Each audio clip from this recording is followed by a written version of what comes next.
नमस्कार। हमारे बीच हैं भोजपुर विधानसभा के माननीय विधायक माननीय सुरेंद्र पटवा जी। हम आपसे सवाल करेंगे कि इस एक्सपो के माध्यम से, और क्योंकि ये दूसरी बार एक्सपो हो रहा है आपके विधानसभा क्षेत्र में, तो किस प्रकार से उद्यमियों के लिए, नए उद्यमियों के लिए कारगर साबित हो रहा है और इसमें आपके क्या योगदान रहे? पूरे मध्य प्रदेश में मंडीदीप का एक अलग स्थान है इंडस्ट्रियल हब होने के कारण से। पीथमपुर, मंडीदीप और अभी भोपाल के पास बगरोदा, मालनपुर, ये सब इंडस्ट्रियल एरिया है। लेकिन पिछले 10, 15, 20 सालों में जिस प्रकार से माननीय मुख्यमंत्री जी के नेतृत्व में लगातार हमारे इस पूरे क्षेत्र को औद्योगिकरण के कारण से, चाहे वो इंफ्रास्ट्रक्चर हो, चाहे यहाँ पर टैक्सेशन का सवाल हो, हर तरह से मंडीदीप के उद्योगों को बढ़ावा देने का काम किया है। खासकर ये जो आज एग्जीबिशन लगा है, ये हमारे लिए एक बड़ा प्राइड का विषय है कि इसमें एमएसएमई की तरफ से लगभग 90% के आसपास स्टॉल यहाँ पर लगे हैं। कुल मिलाकर जिस प्रकार से माननीय मुख्यमंत्री जी और हमारे उद्योग मंत्री, चाहे वो बड़े उद्योग हो या छोटे उद्योग हों, हर तरह से ये प्रयासरत है कि हमारे यहाँ इस तरह की पॉलिसीज़ हो जाए या हो भी रही है, जिसके कारण से एमएसएमई उद्योग लगे और हमारे यहाँ एमएसएमई उद्योग लगने के साथ साथ उनकी जो डे टू डे की जो प्रॉब्लम्स हैं उनको किस तरह से एड्रेस किया जाए।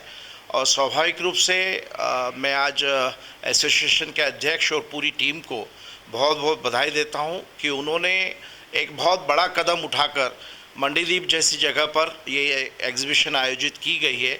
निश्चित रूप से आने वाले समय में इसके परिणाम हमको बहुत अच्छे होंगे और बहुत सारे ऐसे उद्योग, चाहे वो एमएसएमई के हों या बड़े उद्योग हों, इस एग्जीबिशन के कारण से सभी लोगों को प्रोत्साहित होने का मौका मिलेगा। जिस प्रकार से ये एक्सपो लगा हुआ है, नए उद्यमियों को रोज़गार और नए उद्यमियों को ये एक्सपोजर का मौका दे रहा है, आपकी सरकार, क्योंकि आप सरकार का प्रतिनिधित्व कर रहे हैं, तो किस प्रकार से इन रोज़गार को बढ़ावा देने का कार्य कर रहा है और ऐसे एक्सपोज और भी आपके विधानसभा क्षेत्र में लगेंगे? भविष्य में आपके इसके क्या प्लान हैं, वो हमसे साझा करेंगे। देखिए, जब 2008 में मैं पहली बार एमएलए बना तो उस समय 2010 या 11 के आसपास लगभग 150 करोड़ का इंफ्रास्ट्रक्चर का डेवलपमेंट इस औद्योगिक क्षेत्र में हुआ था। जब यहाँ जगह कम पड़ने लगी तो हमारे यहाँ माननीय स्वर्गीय सुषमा स्वराज जी सांसद रहीं, विदेश मंत्री रहीं, उनके प्रयासों से, माननीय मुख्यमंत्री जी के प्रयासों से प्लास्टिक पार्क हमारा तामोट में उसको भी लगाने का काम हमारे मुख्यमंत्री जी ने किया। और लगातार हमारा प्रयास है कि किस तरह से औद्योगिक क्षेत्र में उद्योगों को बढ़ावा मिले। सामान्य रूप से मंडीदीप के आसपास क्षेत्रफल के कारण से यहाँ जगह कम है, लेकिन उसके बाद भी अभी फिर से नया एक औद्योगिक क्षेत्र हमारे यहाँ गोखला कुंडी में बना है। लगभग 20 हेक्टेयर के आसपास ज़मीन उसमें माननीय मुख्यमंत्री जी ने अलॉट की है और 64 या 65 ऐसे वहाँ उद्योग लगेंगे।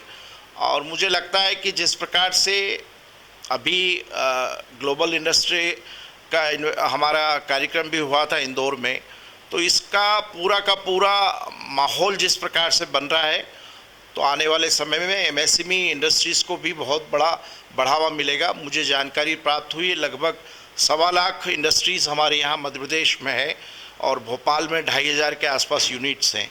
एक समय हुआ करता था जब उद्योग को लगाने के लिए बहुत बड़ा निर्णय लेना पड़ता था, लेकिन आज वातावरण, चाहे वो एमपी गवर्नमेंट की टर्म्स एंड कंडीशंस हैं, चाहे इजी गोइंग बिजनेस को लेकर हमारे सभी उद्योग मंत्री जी, मुख्यमंत्री जी इस प्रयासरत हैं कि किस प्रकार से और बेहतर हमारे यहाँ पॉलिसीज़ की जाए और उससे उद्योगों को बढ़ावा मिले। तो इस एक्सपो के विषय में आप क्या सोचते हैं? यह ऑल इंडस्ट्रीज़ एसोसिएशन मंडीदीप का जो एक्सपो है, इसके विषय में आप क्या कहना चाहेंगे? स्वाभाविक रूप से जब प्रोडक्ट डिस्प्ले भी होते हैं एग्जीबिशन में और सारी जानकारी एक जगह मिलती है, लगभग 3 दिन का ये एक्सपो है। इसके पहले भी एक्सपो हुआ था, बीच में कोविड होने के कारण से जो एक्टिविटीज़ थी उद्योगों की भी और व्यावसायिक रूप से भी जो रुकावटें आई थी, मुझे लगता है आने वाले समय में इस प्रकार के एग्जीबिशन से नए जो हमारे उद्योग लगाने के लिए जो यूथ है उनको भी प्रेरणा मिलेगी और जो बेरोजगार हैं उनको रोजगार भी मिलेगा। तो ये थे भोजपुर विधानसभा के माननीय विधायक सुरेंद्र पटवा जी। आपका बहुत बहुत धन्यवाद हमसे बात करने के लिए और इस एक्सपो में आने के लिए। शुक्रिया।